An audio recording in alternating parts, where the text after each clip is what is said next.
Desde a fundação do Brasil, os indígenas lutam pela preservação de seus territórios.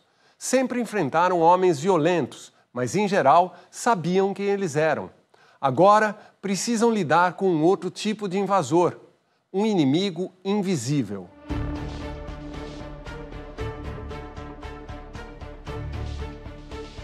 Em poucos lugares do mundo, a luta entre o meio ambiente e a atividade econômica está tão bem desenhada.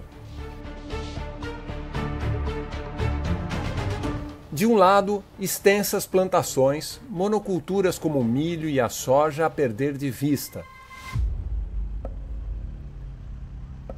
Aqui, as colheitas se medem em milhares de toneladas e a produção em milhões de dólares.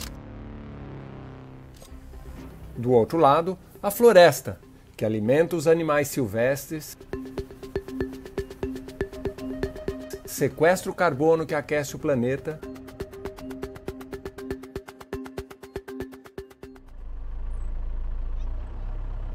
e é a base para a sobrevivência das comunidades indígenas. A melancia que alimenta hoje os Uajá veio desse lado da divisa. Não será exportada como commodity, nem será aproveitada para alimentar o gado. A refeição, na aldeia de Ulupuene, é compartilhada na Casa dos Homens, um grande centro comunitário onde é possível fazer reuniões, eleger o cacique e até cuidar do visual. A sobremesa e o corte de cabelo não custam nada. Mas até mesmo uma fruta refrescante e suculenta pode representar um perigo.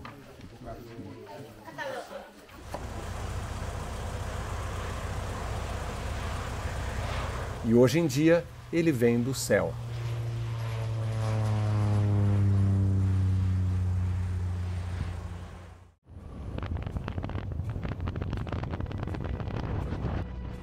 Estamos a caminho do território indígena do Xingu.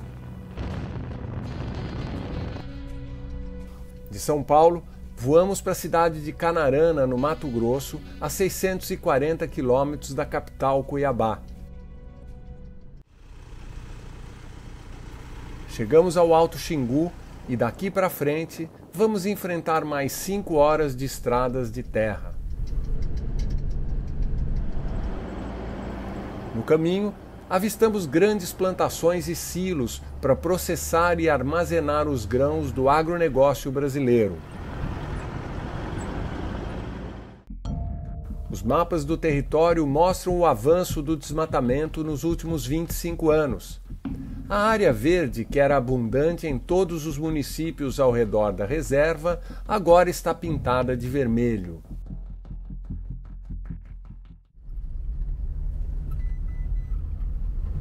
Quase chegando na aldeia, cruzamos com casas de alvenaria, carros e motos. Estamos passando pelo posto Leonardo, o primeiro núcleo de atendimento à população indígena nessa região. O Xingu foi a primeira terra indígena do Brasil, concebida para abrigar dentro de seu território diversas etnias num sistema de convivência harmônica. Ao longo dos anos, desde o decreto de 1961 do presidente Jânio Quadros, o território em volta do Xingu foi sendo ocupado por grandes latifúndios de monocultura agrícola, principalmente soja, milho e hoje, inclusive, gergelim. A reserva foi implantada no norte do Mato Grosso e demarcada. Tem 2.600.000 hectares, quase o tamanho do estado de Alagoas. Uma grande conquista para esses povos. Mas a demarcação não impediu a degradação e a poluição ambiental.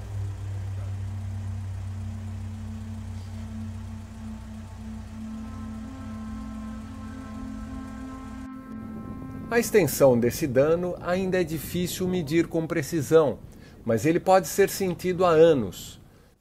E foi denunciado por líderes de diversas etnias do Xingu, inclusive pelo cacique Cotoque, que morreu no ano passado. Está tendo veneno na água. Daí a maior dificuldade isso para nós, porque quando chove, o veneno da soja, a planta que a fazendeiro planta, foi tudo na lagoa, no lago, Rio Curuena. Então pega muito veneno, o peixe está morrendo. O desabafo do líder não é um grito isolado que se perdeu nos confins do Brasil. Ele chegou também aos laboratórios e institutos de pesquisa, como a Fiocruz, no Rio de Janeiro, e a Universidade Federal de São Paulo, a Unifesp, que analisaram amostras das águas da região.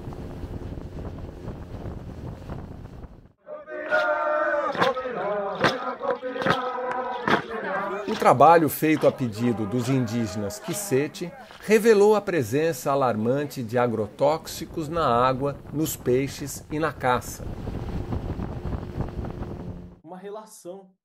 O biólogo Franco Antônio Lima foi um dos pesquisadores.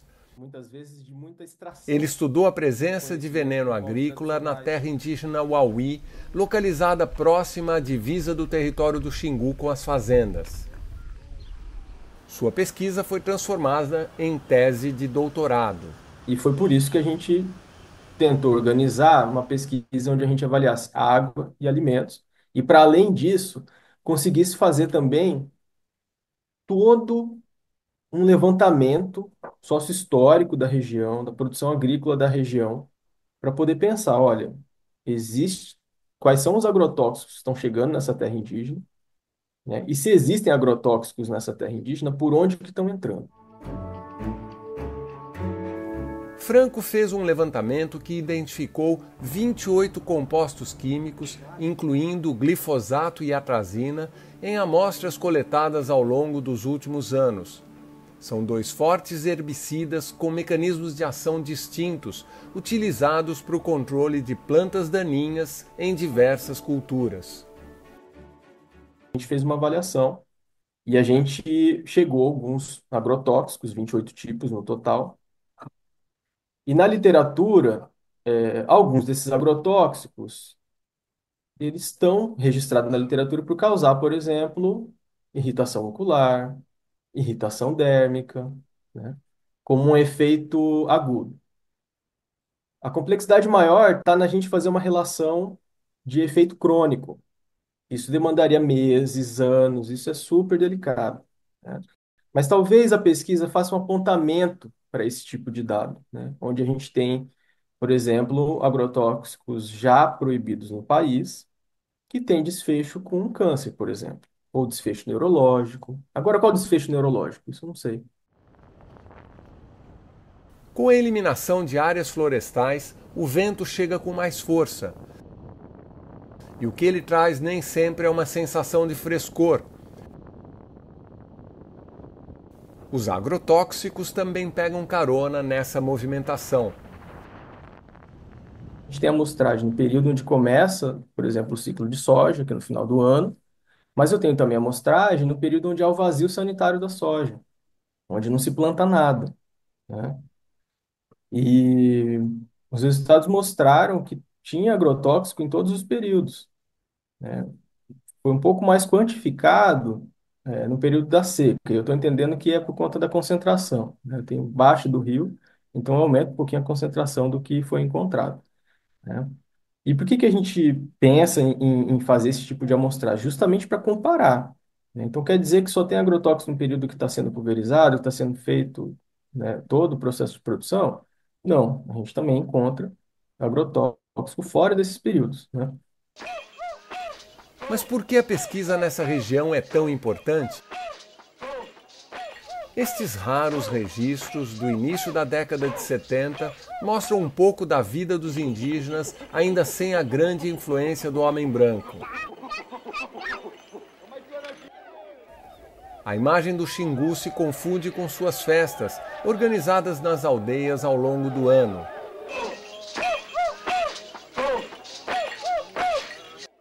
Desde os anos 50, os meios de comunicação do mundo inteiro dão destaque a grandes eventos em que centenas de indígenas de diferentes etnias se reúnem. Com os corpos pintados e cheios de adornos, eles fazem disputas esportivas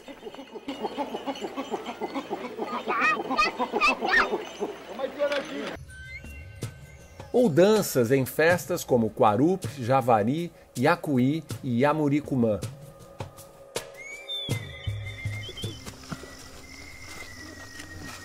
A importância da floresta e dos rios na vida dos xinguanos fica evidente com as famílias se deslocando em canoas, na busca de alimentos como a pesca e na hora do banho de crianças e adultos.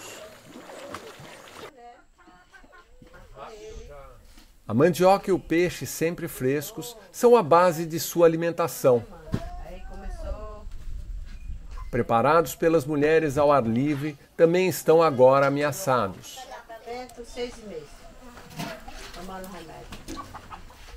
Poucos animais são caçados e apenas na época das cheias, quando é mais difícil pescar.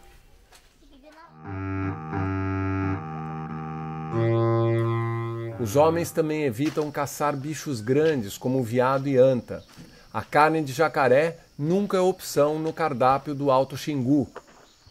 A crença é que ele pode transmitir doenças por comer animais mortos. Atualmente, o Xingu é lar de 16 etnias, com cerca de 6 mil moradores.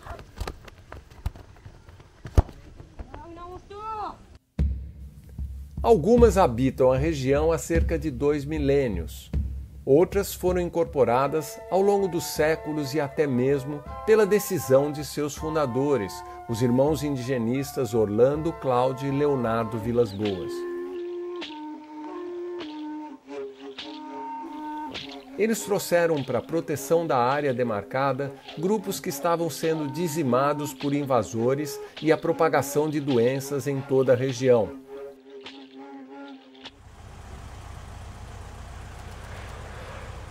O território enfrenta agora uma crise severa de contaminação por pesticidas. Os indígenas perceberam que o agrotóxico é muito mais nocivo quando é lançado no ar. Por isso, tentam convencer os fazendeiros a fazer a pulverização manualmente, ou com o sistema mecanizado por trator, mas o apelo nem sempre é atendido. Quando você fala do avião, por exemplo, há alguma reivindicação de vocês para as fazendas para mudar o jeito de passar o veneno? A nossa liderança tinha falado com o gerente da fazenda, né, para colaborar com nós, né, respeitar nosso território, para jogar veneno, para jogar veneno tem que ser de trator, não é de avião. Isso que a gente sempre orienta o vizinho aqui, né? Mas tem vizinho que colabora, mas tem vizinho que não colabora. Joga a si mesmo, mesmo a gente orienta eles, né, para não jogar veneno de avião, só joga de trator, mas um pouquinho afastado no nosso território, mas só que muitas das vezes eles não concordam, não colaboram com isso que a gente vê, né? E a gente sempre passa ali e vê eles jogando veneno bem perto do nosso território. Há pelo menos 10 anos já se notava uma relação entre as atividades agrícolas e o aparecimento de certas enfermidades. É o que conta o médico Douglas Rodrigues, coordenador na pesquisa do Xingu, que frequenta a região desde os tempos em que os Vilas Boas andaram por aqui. O Mato Grosso mostrava uma prevalência de doenças sanguíneas, leucemias, etc., muitas vezes maior do que no território nacional, quando comparado com outros locais, né? E havia uma correlação, uma associação com o agronegócio em larga escala que tem lá e o uso enorme de agrotóxicos que a gente tem por esse agronegócio, né? Principalmente a cultura da soja e do milho. E do algodão, porque do algodão, então, é uma loucura. Os sintomas de que o meio ambiente está doente estão também nos insetos ou no sumiço deles. O veneno matou a abelha? Matou muita abelha. Mel, morre tudo, o pessoal joga tudo veneno na plantação. O pessoal, né, pessoal que mexe com apicultura, eles falam também que a abelha, né, alguma região está acontecendo isso, né? A abelha vai embora tudo, eu não sei o que está acontecendo nessa região, né? A abelha está morrendo, né?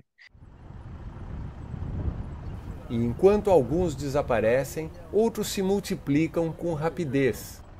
Vê muito inseto parecendo uma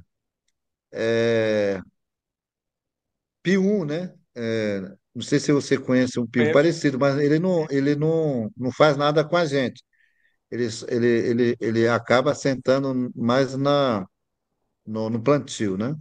Uhum. Porque ele faz parte desse plantio de lavoura, ele aparece lá com a lavoura e voa, né? Aí quando a gente foi procurar saber primeiro isso, aí os caras que já trabalham fala que esses insetos apareceram por causa da soja, né? Esse é o primeiro passo. Para escapar da contaminação das águas, da caça e do peixe, os Quisede tomaram uma decisão radical. Em 2019, eles deixaram para trás casas, postos de saúde, campos de futebol, toda a estrutura da aldeia. Sonhavam com um novo endereço nos limites do Xingu, mas fora do alcance dos agrotóxicos. Eles tiveram que se deslocar quase 40 quilômetros para tentar fugir da contaminação. O transporte de toda a mudança levou 2 anos.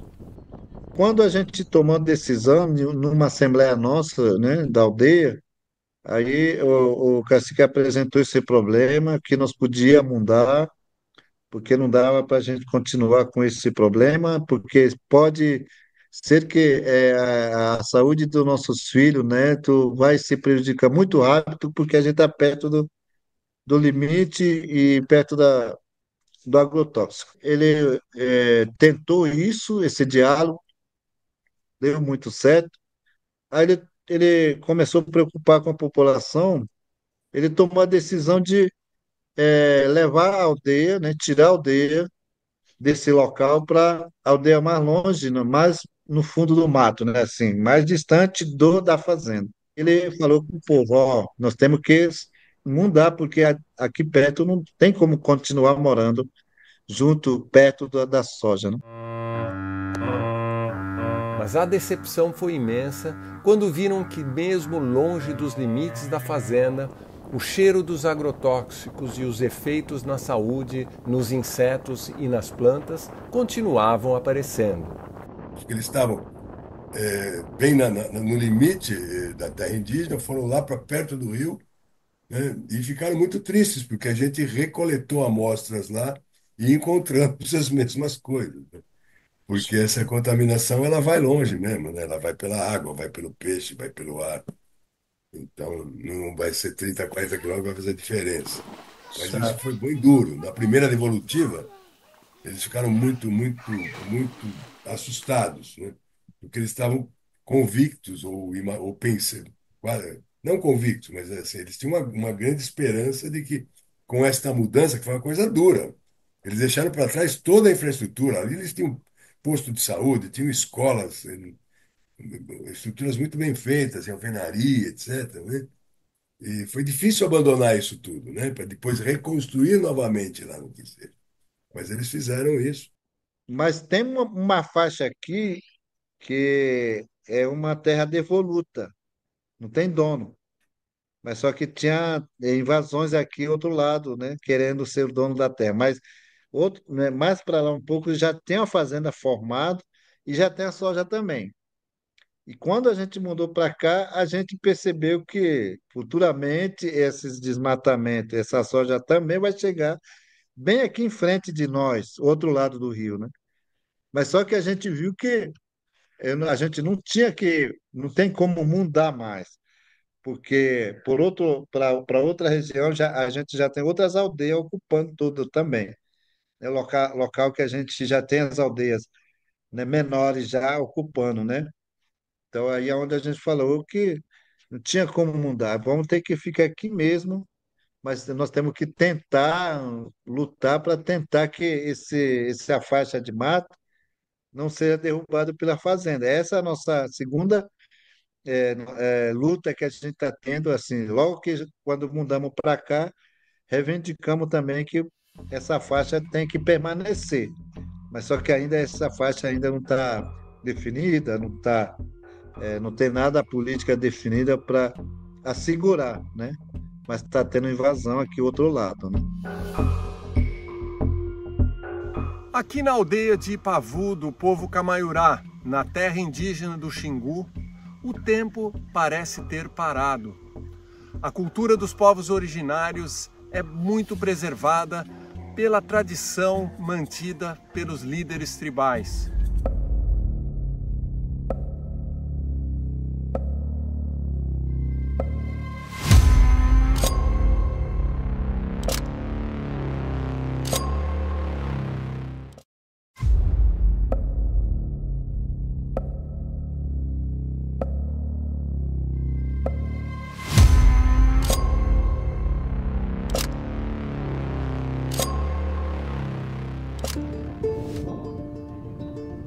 Estamos a caminho agora da aldeia de Ipavu, lar da etnia Camaiurá, no território indígena do Xingu.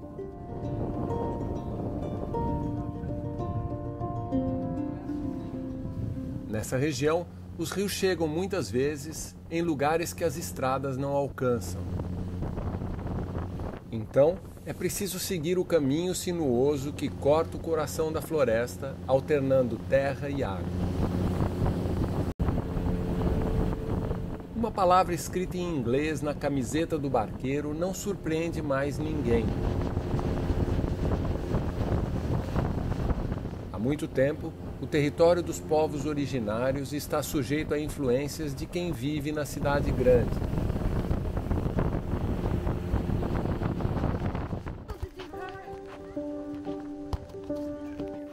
E é claro que o lazer também foi afetado.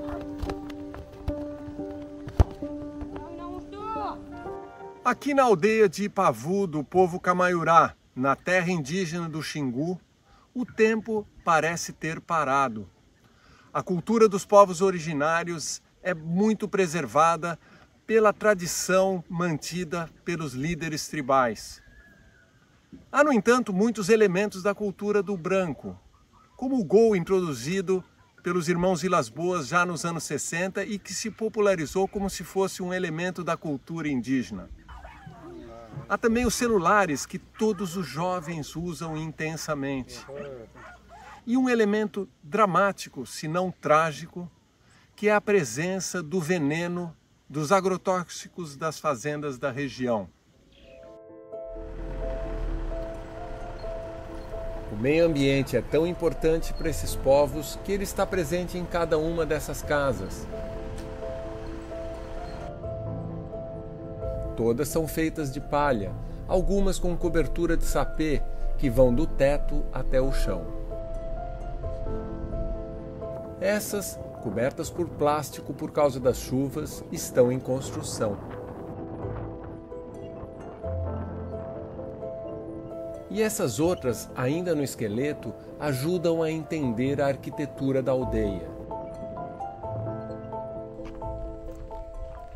São paredes em madeira amarradas com cipó. Não há pregos, parafusos ou qualquer cimento ou metal para sustentar as moradias.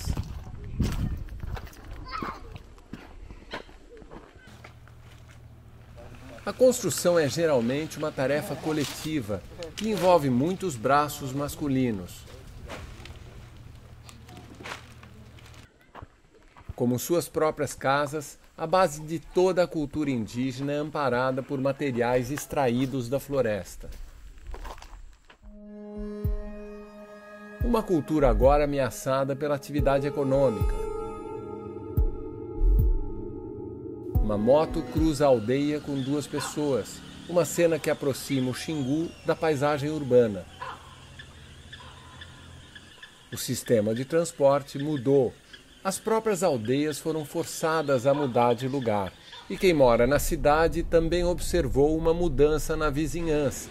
Somente nos anos 2000 para frente, essa entrada efetivamente desse agronegócio, tal como a gente vê hoje, né, onde você tem multinacionais, transnacionais, holdings, tradings, que começam a arrendar, inclusive, as fazendas daqueles primeiros, dos pioneiros, convertendo essas antigas áreas em lavoura de soja. Então, isso daí começou a piorar um pouco mais, porque essas grandes, digamos assim, do agro, são pessoas que de fato não têm nenhuma relação com essa região, não tem uma relação nem histórica, nem cultural, nem nacional. São pessoas que estão ali para arrendar, explorar a terra, exaurir, acabou o contrato de arrendamento, vão para outra área. Os que sede reforçam a tese da bióloga. Fica sempre aquela história, quem pôs fogo, foi o fazendeiro ou foi o índio? Um exemplo está nas terras do empresário José Ricardo Rezec. Enquanto a fazenda era administrada por ele, os indígenas diziam ter um relacionamento cordial. Tudo mudou quando a terra passou à gestão de investidores com o objetivo de aumentar a produtividade e a área de soja, milho e algodão. Nós nunca desmatamos nada fora dos padrões permitidos na nossa área. Antigo morador dessa área, Rezec diz que a expansão das atividades agrícolas foi estimulada há décadas pelo governo federal, quando as leis ambientais não tinham limites bem definidos.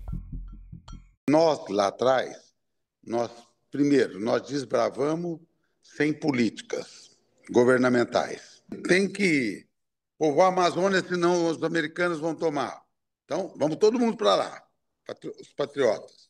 Nós fomos. Nós não sabíamos se podíamos desmatar até a beira do rio, se tinha que deixar a faixa, uma faixa, etc. Então, não tinham políticas e nós fomos e fizemos o nosso censo patriótico. Ponto. Depois, a legislação, felizmente, evoluiu e hoje nós temos as proteções de nascentes, as APPs e tudo mais. Hoje, ele admite que a pulverização feita por aviões é nociva, mas garante que ela está diminuindo por causa dos avanços tecnológicos. Hoje, o avião é o menos usado, só em estados de emergência, uma invasão naquela região do Percevejo. E aí não tem outro jeito, né? O dano é menor se você fizer isso do que se você não fizer. Então, é uma questão de mais e menos. Eu seria muito leviano de dizer que isso não possa ter ocorrido. Mas hoje, a aplicação do avião é uma coisa que ela tende a diminuir e ela vem diminuindo muito, porque a tecnologia hoje ela caminhou para os pulverizadores que têm altíssima tecnologia embarcada. O pulverizador ele tem tanta tecnologia que nós não queremos jogar a atrazina, o que tiver, o glifosato, nós queremos jogar o mínimo possível, porque é um desperdício. Além do desperdício, com isso nós já estamos minimizando qualquer problema futuro.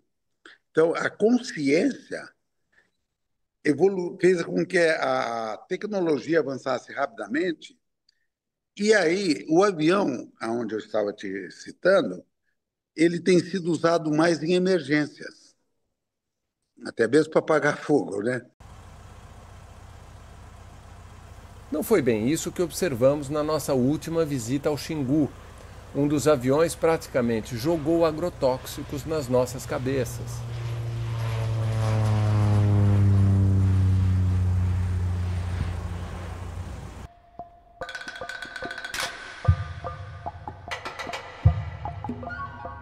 O que também contribui para a contaminação é o desenho do território. A ideia dos irmãos Vilas Boas, ainda na primeira reunião no palácio do presidente Getúlio Vargas, era que a reserva incluísse as nascentes dos rios da bacia. Mas quando Jânio Quadros decretou a criação do parque em 1961, todas as nascentes ficaram de fora. E hoje, o veneno que é jogado ali escorre para os rios e córregos que banham as aldeias.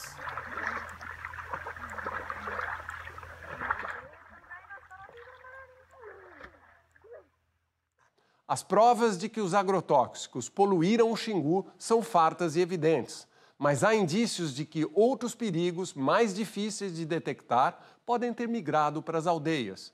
E eles têm a ver com o que os cientistas chamam de epigenética.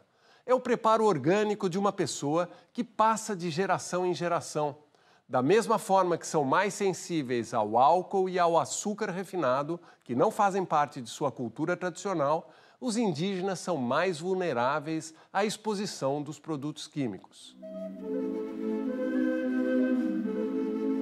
Não se pode criar fronteiras para os pássaros. Da mesma forma, não há como impedir que o veneno fique guardado na área em que é despejado. Individualmente, os 28 agrotóxicos identificados nas amostras estão abaixo dos limites fixados por lei, mas juntos formam um coquetel muito perigoso, especialmente para mulheres e crianças. Essa exposição numa fase de extrema vulnerabilidade, que é essa fase da infância, né, e da gestação, então há que se ter uma especial atenção para isso, e o fato de que ocasionalmente você tem, por exemplo, a ocorrência de um processo de adoecimento, é, que você tem dificuldade de associar com esse momento da exposição. Você não tem que procurar a intoxicação, que é o conjunto de sinais e sintomas, que é o processo de adoecimento, para você intervir na exposição, né? Você precisa intervir na exposição, porque se for esperar que se estabeleça que está todo mundo com câncer e que aquele câncer é causado pelo agrotóxico, N pessoas vão desenvolver doenças, etc. O câncer é só uma. Você pode ter processos de lesão, de diminuição da capacidade cognitiva das crianças, da capacidade de desenvolvimento motor, motor grosso, motor fino, da capacidade, por exemplo, de compreensão, inteligência. Enfim, você tem um conjunto, uma formação de pulmonar que não seja o ideal. Enfim, você tem um conjunto de ações lesivas que a longo prazo podem, inclusive, facilitar a ocorrência de outras doenças. O que os pesquisadores e especialistas perceberam nos laboratórios, os indígenas estão sentindo na pele. Bucay, vocês têm sentido a presença de agrotóxicos no ar ou nas águas aqui dentro da terra indígena do Xingu? Sim, a gente está sentindo sim o que cada ano que a gente passa está secando o tempo, está muito seco. Então isso significa que o veneno que está fazendo isso, o rio também está secando, os peixes também, a gente sabe que o veneno está descendo dentro do rio, porque nascentes dos rios estão sendo desmatados, né? Então a gente sabe que quando chove, leva todos os venenos no rio. Então a gente sente sim. E ano passado a gente tivemos desse grande problema de chuva. Ideal, o certo, o tempo de chover, sempre chovia mês de setembro. O agosto ou setembro começa a chover. Então ano passado a gente sofreu muito com isso. O Atuari aí já está contaminado. Batuvi, outro rio, já está contaminado. E ano passado, esse rio Xingu tinha muito modo do peixe. Só que o pessoal, né, autoriza muito turista também, tira anzol do peixe, joga lá, aí morre. Depois começar a surgir, né, várias doenças, dor de cabeça, né, gripe intenso, né, e algumas crianças também estão com problema de pele, né, algumas feridas que nunca apareceu no corpo das crianças, né, e aí começa a surgir esse tipo de várias, né, doença que não aparecia, né, e também o gripe intenso não acabava, né, toda hora gripe aparecia, né, e aonde a gente começou a observar também o cheiro, né, que é muito perto da gente, o cheiro começar a chegar na aldeia e a gente sente cheiro, mesmo que a distância de 4 quilômetros, né, do limite, aonde está plantio de monocultura, né, aí a gente sente cheiro. E também a gente, como a gente passa no meio da fazenda para sair para fora, para ir para a cidade, e a gente começou a sentir o cheiro direto, e a gente percebeu que até na aldeia começa a chegar, né? Segundo os pesquisadores da Fiocruz e na Unifesp, a contaminação já chegou até ao leite da amamentação. Eles encontraram agrotóxicos, resíduos, né, sinais, no leite materno, né? Na realidade, era uma quantidade que hoje você encontra em várias mulheres, porque nós estamos comendo agrotóxico direto, né? Não era uma coisa assim alarmante. Alarmante sim, porque não era para ter nada, mas não alarmante do ponto de vista dos níveis, né?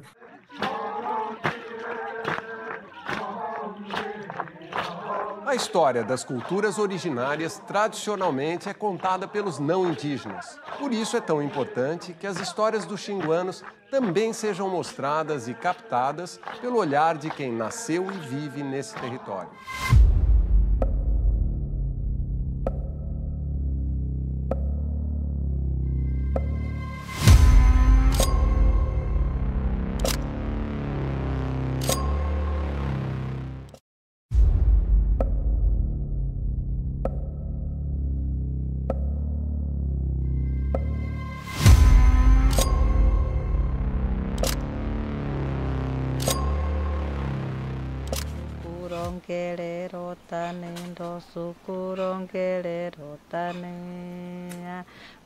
O canto da mulher indígena ecoa pela floresta. Soa como lamento e protesto. Cântico de resistência contra a violação das leis que regem os elementos. Leis que existem há milhares de anos e que agora estão em xeque. As águas do Xingu são fonte de sobrevivência para esses povos. É aqui que estão os peixes, a base da dieta indígena.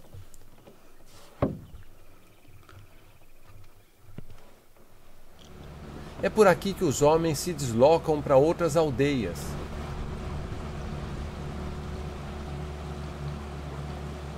Na mesma canoa, viajam o jovem e o velho.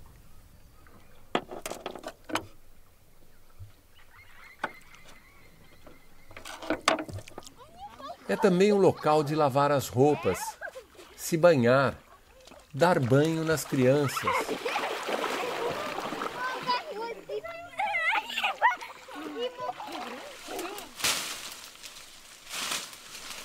E nas margens dos rios, eles colhem o alimento, às vezes no alto das árvores.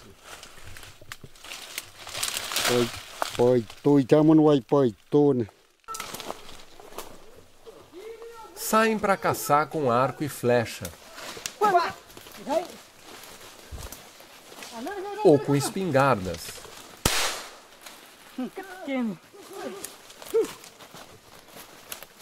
Os rios e os córregos também têm outra função importante.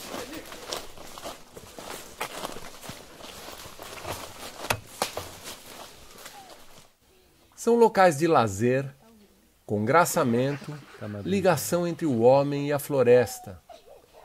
uma ligação que agora está por um fio.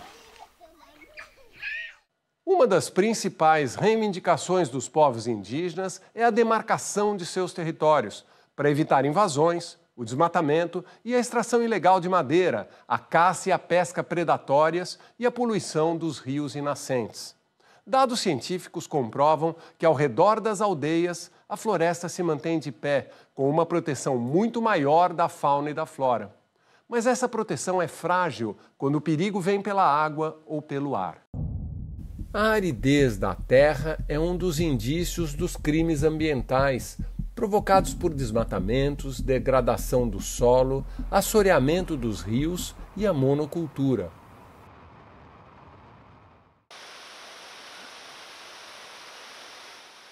As chuvas são sempre bem-vindas. São elas que irrigam as lavouras e aliviam a sensação de calor.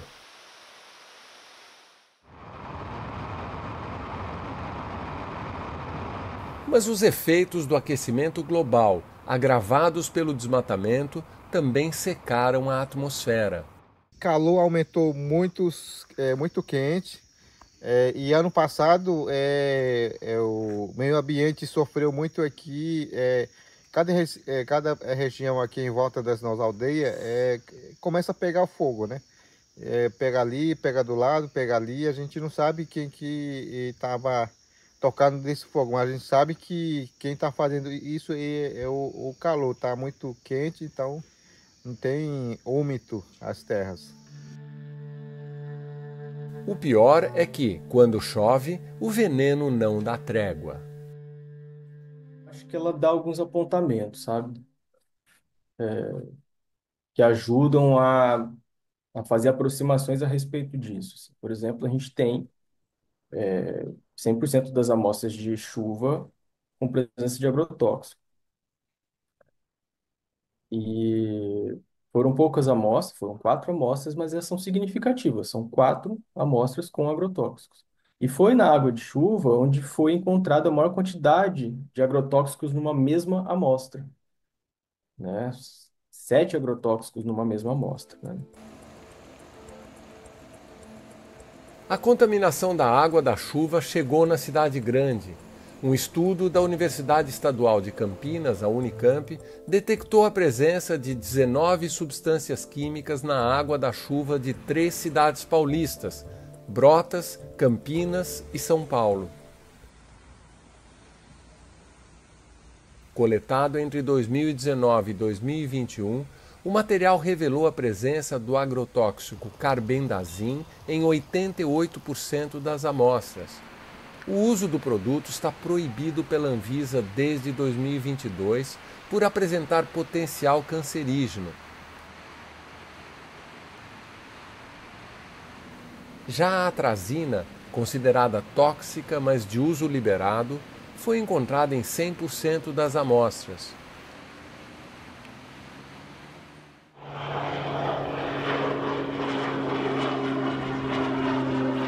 No Xingu, o que vem do céu é cada vez menos chuva e cada vez mais pesticida. Essas imagens foram gravadas em 2018 em diferentes épocas do ano. São grandes extensões ao redor da terra indígena Uauí dos Quisede, perto da divisa com o Xingu. Os aviões lançam o produto várias vezes por dia na plantação.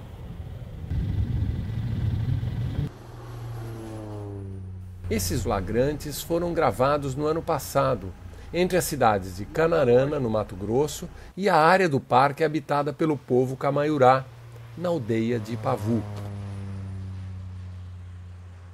Mais de 80 quilômetros separam as duas áreas, e a mudança em intervalos de tempo e espaço não alterou o cenário. Os indígenas vivem tempos de paz, mas ainda temem o bombardeio esbranquiçado.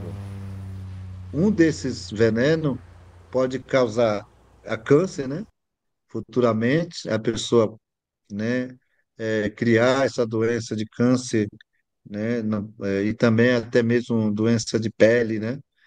E, e a gente fica preocupado, né? qual será esses venenos que pode causar isso aí? Aí, essa parte, esse ponto ainda a gente não, né, assim, não está bem claro para a gente, né? Que tipo de doença que ele pode causar, se é doença de pele, se é câncer, se é outra doença, né? Se é dor de cabeça, tem né? Às vezes aparece muito febre alta e muito tenso, né? Será que isso é um caso disso também, né? E a gente está nessa pesquisa, assim, né? Para a Certo. gente tentar saber direito. A gente também ainda estamos com essas dúvidas, o que pode ser um causa, né? Pode trazer uma doença que pode contaminar a gente, né? Não sei qual tipo de agrotóxico, não está bem claro qual que pode causar o câncer. A gente sabe que todo remédio pode, né? Tudo esse veneno pode causar o câncer, né? Mas Uhum. só que a gente não sabe exato qual é. A contaminação fora do Xingu, mas ainda no estado do Mato Grosso, já havia sido detectada pelo pesquisador Franco Lima. Eles escutavam muito falar que era um processo de desintrusão que estava acontecendo na terra indígena Marautsede, do povo Chavante, a respeito dos não indígenas dessa terra indígena, que estavam lá dentro, né? Falavam que iriam jogar agrotóxicos nas águas antes de saírem. Pode ser só boato, né? A gente nunca sabe se isso realmente ocorreu. O meio ambiente e a própria estrutura das aldeias indicam que os pesticidas se espalharam. Necessária para as atividades do dia a dia, a água é bombeada dos poços artesianos, pois, de acordo com o estudo da Fiocruz e da Unifesp, o agrotóxico também está ali. E o veneno pinga das torneiras. Eu acho que tem uma situação grave, que esse relatório mostra claramente, de exposição a substâncias tóxicas agressoras ao organismo e de exposição em um grupo que é, por todas as condições, vulnerável, mais vulnerável a esses agentes tóxicos. Você tem uma múltipla exposição de longo prazo, em princípio baixa dose, né? Eu não tenho uma avaliação no organismo, mas tudo indica que baixa dose, há um grupo que tem características de vulnerabilidade socioambiental bastante claras, né? Tanto comportamentais como pela própria etnia, e dentro dele grupos mais vulneráveis, que são, obviamente, as crianças, as gestantes, etc. A boa notícia é que a luta pela preservação ganhou força com as imagens feitas por fotógrafos e cinegrafistas que visitam o Xingu.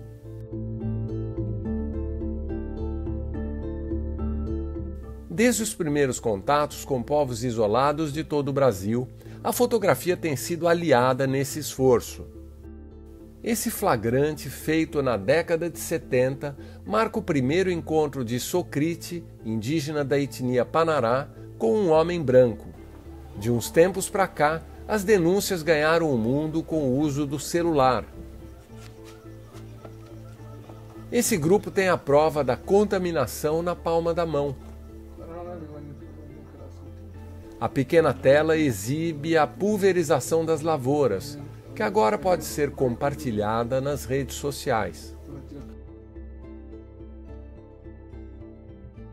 O olhar do fotógrafo Rogério Assis, que me acompanhou muitas vezes ao Xingu, nos ajuda a entender o cotidiano e a beleza dos povos xinguanos.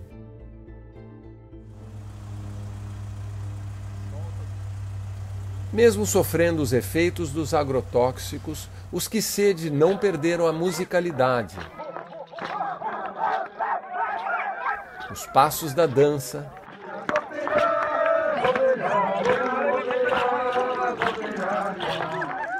o senso de coletividade, o colorido, o elo com a tradição.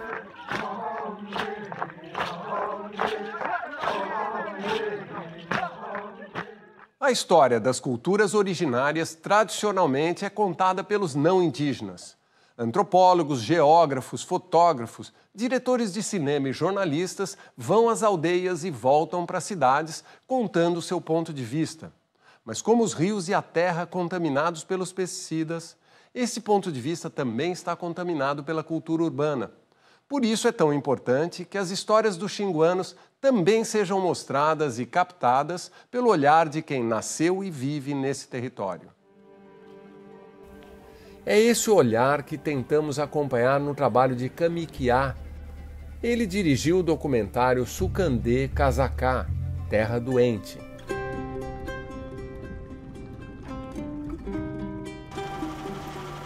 Intino Kamikiá, né, o coperrotira cure São Ferraro Sukandê Cazacá Canongre. O cineasta xinguano já perdeu a conta dos filmes que fez.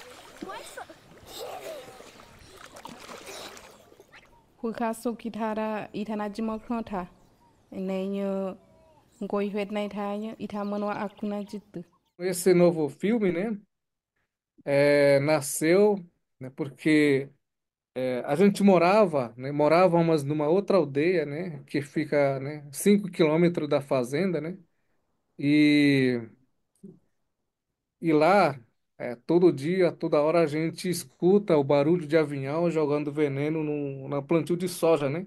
Então, como a estrada vai até nessa fazenda, né? E quando chove, a chuva carrega tudo esse veneno para a aldeia e vai para o rio, né? No rio que a gente usa tanto para tomar banho e também para nossos, né? Para uso, né? Como consumo, tudo, né? E então, aí a comunidade, no cacique, né, resolveram, né, e mudamos para essa aldeia onde estamos agora. Cólera de cato, argamena de cato. O câmera aí, o barão a moadito.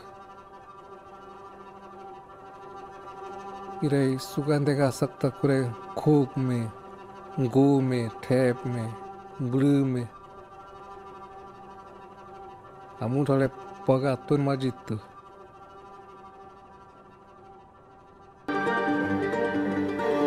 Neu aku maji patih aku mainan, ajinho berne. Começamos a limpar aqui foi em 2017 e mudamos para cá em 2018. A gente começou a filmar em 2018 e só neste ano que conseguimos finalizar, né? Muitas filmagens, uma das minhas paixões, né? Que eu gosto de filmar nas florestas amazônicas, então eu acompanhei bastante as lideranças, né? Para contar onde era a terra indígena, como que era antes, né?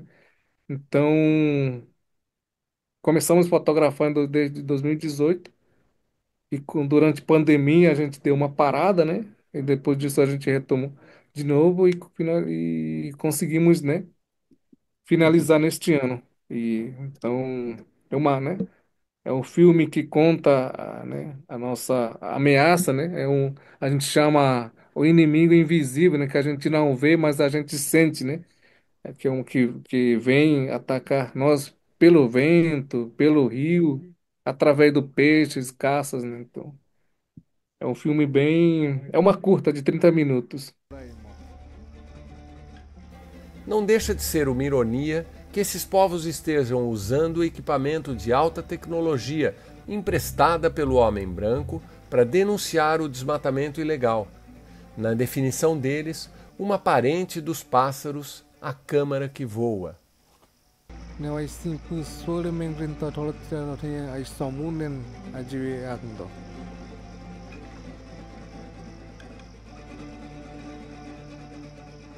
Terra Doente recebeu o prêmio de melhor curta na Mostra Ecofalante 2025.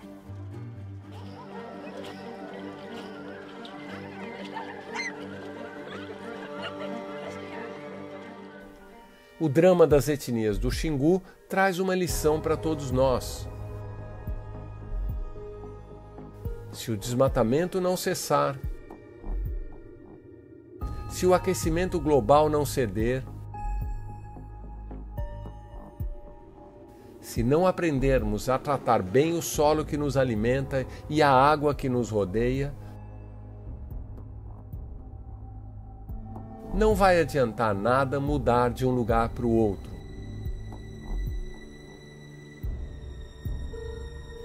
O planeta Terra é o nosso endereço. Essa é a nossa casa.